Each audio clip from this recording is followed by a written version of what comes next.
ফুসফুসের সমস্যা, গ্যাস্ট্রিকের সমস্যা এবং আপনার লিভারের সমস্যা, এরকম সমস্যা মোকাবেলার জন্য অনেকেই এই যে জিরা এর ব্যবহার করে থাকে। সঠিক পদ্ধতি শুনে যান, এভাবে যদি আপনি ব্যবহার করতে পারেন তো এখান থেকে এরকম 3টে সমস্যা থেকে আপনি সমাধান করতে পারেন। ঘরোয়া পদ্ধতি, স্বল্প মূল্যে আপনি এটা থেকে এরকম কঠিন যে জিনিসগুলো এগুলো মোকাবেলা করতে পারেন।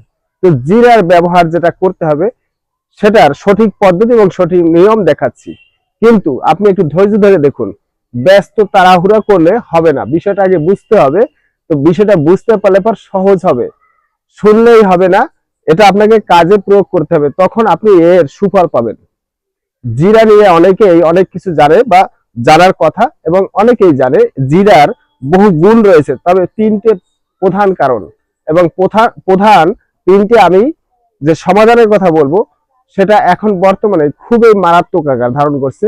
যেটা নাকি গ্যাসের সমস্যা কম বেশি সবার আছে, ফুসফুসের সমস্যা, বায়ু দূষিত কারণের জন্য পৃথিবীতে বেশিরভাগ মানুষ এখন শ্বাসকষ্টে ভুগতেছেন। এই ফুসফুস পুরোপুরি পরিষ্কার হয়ে যাবে, গ্যাস্ট্রিকের মতো সমস্যা নিরসন পাবেন, লিভারের মতো সমস্যা যাদের আছে তাদের এখান থেকে অনেকটা উপকার পাবেন। দেখতে থাকুন, বলছি আপনি কিভাবে এটা ব্যবহার করবেন। এই যে জিরা দেখছেন, এই যে জিরা, ভালো মানের জিরা সংগ্রহ করবেন।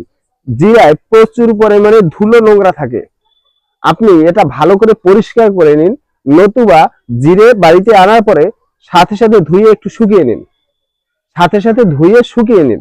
তারপর কি করবেন, আপনি প্রতিদিন রাত্রে 1 গ্লাস উষ্ণ গরম জল নেবেন। 1 গ্লাস উষ্ণ গরম জল নিয়ে তার ভিতরে 2 চামচ, টেবিল চামচের 2 চামচ জিরে আপনি রাতে ভিজিয়ে রাখুন। উষ্ণ গরম জল করে 1 গ্লাস।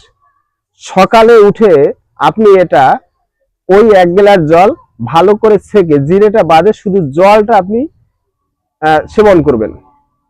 এরপরে কি করবেন, যে জিরেগুলো রয়েছে ওই যে জিরে রয়েছে ওর ভিতরে আবার পরিপূর্ণ করে 1 গ্লাস জল আপনি দিয়ে দিন। এই জলটা দেওয়ার ফলে কি হবে, আপনি ওটা আবার সারাদিন থাকলো, বিকেলে আপনি প্রতিদিন 2 বার ব্যবহার করবেন, সবসময় ব্যবহার করার দরকার নেই, মাঝে মধ্যে একটু গ্যাপ দেবেন। তো বিকালে আবার ওই জলটা আপনি ফুটাবেন, উনানে ফুটিয়ে যে সময় নাকি হাফ গ্লাস পরিমাণ হয়ে আসবে, একটু উষ্ণ উষ্ণ গরম অবস্থায় আবার বিকালে সেবন করুন। এর মাধ্যমে ফুসফুসের ভিতরে যত রকমের নোংরা ময়লা যা কিছু আছে, লিভার, গ্যাসের মতো সমস্যা থেকে আপনি মুক্তি পাবেন। তো বিষয়টা বুঝাতে পেরেছি কতটা জানি না, যদি কোনো কিছু আপনার এরপরে জানতে মন চায় অবশ্যই মন্তব্য করে লিখে পাঠাতে পারেন, এবং এটি পরবর্তীতে আপনি আরো নিত্য নতুন স্বাস্থ্য বিষয়ক পরামর্শ পেতে সবার মাঝে শেয়ার করে দিতে পারেন। আপনি শেয়ার করে রাখলে পর আপনি পরে দেখে নিতে পারবেন এই রেমেডি, পরে ভুলে না গেলে আপনার এরকম সমস্যা হতে পারে, তাই এটা শেয়ার করে রেখে দিন। আমি স্বাস্থ্য বিষয়ক পরামর্শ দিয়ে থাকি, বিভিন্ন রকমের গাছপালা রেমেডি ব্যায়ামের মাধ্যমে শরীরকে কিভাবে সুস্থ রাখা যায় এর উপরে আমি কথা বলে থাকি।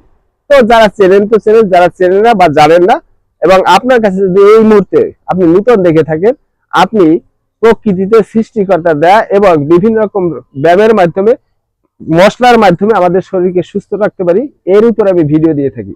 আপনি যদি এভাবে অভ্যস্ত হন বা এটা যদি আপনি আগ্রহী হন যে না আমি আমার শরীরকে এভাবে সুস্থ রাখতে চাই, তাহলে ফলো দিয়ে পাশে থাকতে পারেন। ভালো থাকুন, সুস্থ থাকুন, আপনার সুস্থতা আমার কাম্য।